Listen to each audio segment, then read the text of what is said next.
क्या आपके जीवन में दुखद घटना हुई है? क्या आप शोकित हैं? अनजाने भविष्य का सामना कर रहे हैं? याद रखिए, परमेश्वर टूटे दिल वालों के करीब है और वो उन्हें बचाता है जिनकी आत्मा कुचली जा चुकी है।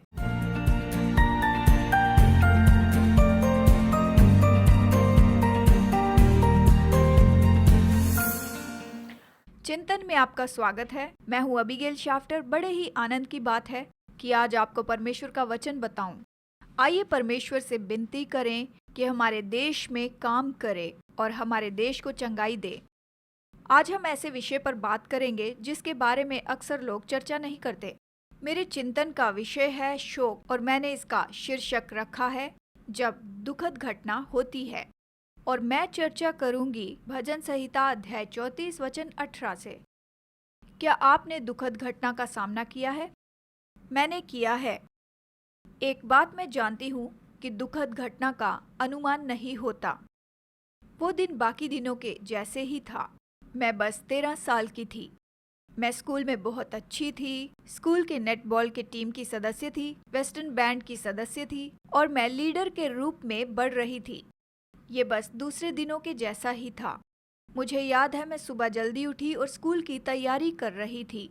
मैंने सुबह का कुछ समय अपने दादा के साथ बिताया, जैसे मैं हमेशा करती थी। हमने मिलकर चाय पी और बातें की। स्कूल के बाद मेरी नेटबॉल प्रैक्टिस थी तो मैंने उनसे कहा, मैं लंच के लिए घर नहीं आऊंगी। ये तो बस एक और दिन था। भारी बारिश और बिजली और गर्जना के कारण प्रैक्टिस कैंसिल हो गई और मैं जल्दी ही घर पहुंच गई। मेरे घर पहुंचने के 1 घंटे के भीतर ही मेरे दादाजी को बड़ा हार्ट अटैक आ गया और उन्होंने मेरी गोद में आखिरी सांस ली। मेरी गोद में वो मर गए। जब ऐसे दुखद घटना होती है तो कुछ भी हमें तैयार नहीं कर सकता। ये रात को आने वाले चोर के जैसे हमें देखते रहता है। ये हमें असहाय और बिखरा हुआ महसूस कराता है, जबकि हम दुखद घटना को टालने के लिए बस कुछ भी नहीं कर सकते। पर उसके द्वारा नाश होने के लिए हम तय नहीं हैं। तैयारी और नियंत्रण करने की हमारी अयोग्यता, ये प्रत्युत्तर देने की हमारी योग्यता पर आधारित है। जब दुखद घटना होती है तो हम गड़बड़ी में हो सकते हैं और दिशा ढूंढते हैं। मुझे याद है, उसका अगला हफ्ता बस एक सपने के जैसे बीत गया और ये सच में था। फ्यूनरल खत्म होने के बाद मैं बहुत ही दुखी थी। पिता की ना होने की वास्तविकता तो एक ऐसी बात थी जिसके लिए मैं कभी तैयार नहीं थी। वहां उस समय उस जगह पर प्रभु मेरा शरण स्थान था। मैंने अपने विश्वास में तसल्ली पाई। मेरे परिवार और मेरे मित्रों ने इस दुखद घटना से मुझे बाहर निकाला। आज जब मैं याद करती हूँ तो जानती हूँ कि प्रभु ने मुझे थामा और मुझे उठाया। मेरा विश्वास मुझे इस पार लाया। यहोवा टूटे मन वालों के समीप रहता है और पिसे हुओं का उद्धार करता है। प्रभु का वचन ऐसा कहता है। क्या आपके जीवन में कोई दुखद घटना हुई है? क्या आप शोकित हैं? अनिश्चित भविष्य का सामना कर रहे हैं? क्या आप भीतर से टूट चुके हैं जब आप अपनी जिंदगी को देखते हैं? याद रखें, यहोवा टूटे मन वालों के समीप रहता है और पिसे हुओं का उद्धार करता है। ये कहता है। मेरे दोस्तों, मैंने अब किसी चीज का सामना किया है तो वो है समाप्ति की कमी। जानते हैं, मेरे बहुत से प्रियजन इस बीते हुए साल में गुजर गए। जानते हैं, जैसे मैं पहले शोक किया करती थी वैसे मैं नहीं कर पाई। कई बार की जाने वाली अंतिम विधि को भी मैं उनके लिए नहीं कर पाई। हम पर जो पाबंदियां लगी हैं उनके कारण कोई समाप्ति नहीं। हम कैसे शोक करें? हम कैसे आगे बढ़ें? आइए याद रखें, यहोवा टूटे मन वालों के करीब है। वो हमारे दुख और दर्दों को देखता है। जब हमारी आत्मा कुचली जाती है तो वो हमें बचाता है। दुखद घटना तो सब पर आती है, लेकिन हम कैसे प्रत्युत्तर देते हैं, उसका हम पर क्या प्रभाव पड़ता है। हम अक्सर अपने दुखों को छुपाना चाहते हैं। सच तो ये है कि हमें शोक करने के लिए समय निकालना है। शायद ये प्रियजन की मृत्यु हो, या शायद नौकरी का चले जाना हो, शायद तलाक हो, या फिर हमारे शरीर में तंदुरुस्ती की कमी हो। दुखद घटना किसी भी तरीके से आ सकती है। हम दुखद घटना को कैसे उत्तर देते हैं, क्योंकि हमारा प्रत्युत्तर हम पर उसके प्रभाव को निश्चित करता है। हम सब अलग अलग तरीके से प्रत्युत्तर देते हैं, लेकिन दुख के लिए जगह होती है। क्रोध और उलझनों के लिए भी जगह होती है और सवालों के लिए भी जगह होती है। ये सब दुखद घटना के लिए प्रत्युत्तर हैं और ये बहुत ही ज़रूरी प्रत्युत्तर हैं। ये मनुष्य का स्वभाव होता है ऐसा सोचना कि मैं क्यों, अभी ही क्यों। ये स्वाभाविक है कि हम निराश होकर खुद पर गुस्सा करें या फिर अपने प्रियजनों पर या फिर परमेश्वर पर भी। हम दुखद घटनाओं को अलग अलग उत्तर देते हैं। कुछ लोग दुखी होते हैं तो कुछ लोगों को बहुत गुस्सा आता है।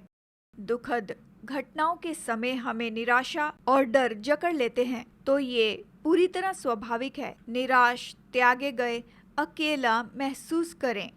कभी कभी हम ऐसी गहरी अंधेरी जगहों में पहुंच जाते हैं जहां तक कि आगे बढ़ना और एक छोटा कदम भी बढ़ाना असंभव सा दिखाई देता है। कई बार हम प्रभावी रूप में काम नहीं कर पाते, सकारात्मक दिशा में आगे भी नहीं बढ़ पाते हैं, कुछ करने की ताकत नहीं होती। आज मैं आपको प्रोत्साहित करना चाहती हूँ कि आप खुद ये स्वाभाविक सारे प्रत्युत्तरों को महसूस करें, खुद को कुछ समय दें। ये तो दुखद घटना के बाद चंगाई पाने और आगे बढ़ने की आपकी यात्रा है। अपने लिए धीरज मांगने के लिए प्रभु से प्रार्थना कीजिए, उसे आपके करीब आने दीजिए ताकि आपके टूटे दिल को तसल्ली मिल सके। तो अगला क्या? जिंदगी में जैसे सब बीता है ये भी बीत जाएगा। आप उस स्थान के ऊपर नहीं रहेंगे जहां आपको शौक लगे। दुख और संघर्ष की जगह पर जैसे समय बीतेगा आप सीख जाएंगे कि आप परमेश्वर को समर्पण करें और अपने जीवन की अगली ऋतु में उसको काम करने दें। प्रभु का धन्यवाद हो कि परमेश्वर हमेशा आगे बढ़ने का मार्ग बताता है। दुखद घटनाओं में भी जीवन और आशा होती है। चाहे हमारा जीवन पूरी तरह से उथल पुथल हो जाए जैसे कि मेरा जीवन हुआ था, हम उठ सकते हैं, आगे बढ़ सकते हैं और सबसे बढ़कर हम उस आनंद और शांति का अनुभव कर सकते हैं जो प्रभु देता है। आइए हर एक दिन को आशीष गिने, क्योंकि हमें एक समय में एक दिन ही दिया गया है। हमें चुनने की योग्यता दी गई है कि कैसे हम प्रत्युत्तर दें। जब हम दुखद घटनाओं के लिए खुद को तैयार नहीं कर सकते तो निश्चित हो जाइए कि उस दुखद घटनाओं के बीच में कि हम परमेश्वर की हथेली में, उसके हाथों में हैं। हमें छोड़ा नहीं गया है, हम अकेले नहीं हैं, वो हमें नहीं छोड़ेगा, वो हमें ना कभी त्यागेगा। वो हमें वचन में शाश्वती देता है कि हम ना डरें क्योंकि वो हमारे साथ है।